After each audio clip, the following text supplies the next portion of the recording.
Et donc nos jeunes étaient partis donc, à Cracovie donc, pour la visite d'Auschwitz. Certains jeunes avaient des caméras GoPro. Donc l'idée c'était d'avoir une restitution justement de ce projet-là, donc à travers un film qu'on voulait réaliser. Et nous avons justement demandé à l'association à l'époque d'organiser ce film, un film de qualité, avec une musique de qualité qui a eu à un moment donné un bon retentissement justement chez le public en disant ce film-là, ça serait bien qu'on le diffuse sur la commune pour les habitants, pour les jeunes, pour le collège et éventuellement pour les CM2 à l'époque au niveau des écoles, pour que la mémoire reste. Nous étions donc au 100e anniversaire donc, de la fin de la guerre, 14-18, et nous voulions marquer le coup donc, sur le devoir de mémoire, donc chez nos jeunes.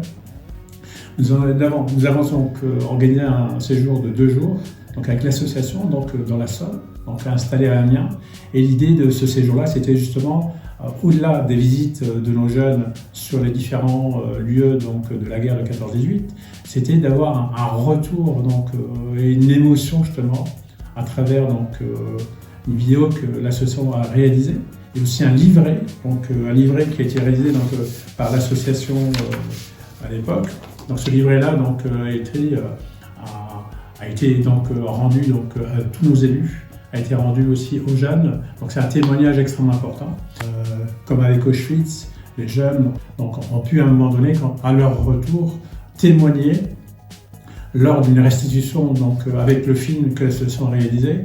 À l'époque, on partait dans l'inconnu justement quand on vous a sollicité, mais qu'aujourd'hui, je pense que si on devait, et on va justement remettre en place des projets autour du devoir de mémoire, autour de l'estime de soi, autour aussi du zéro déchet, etc., de vous solliciter à nouveau, parce que vous êtes non seulement professionnel, mais vous êtes aussi très sympathique.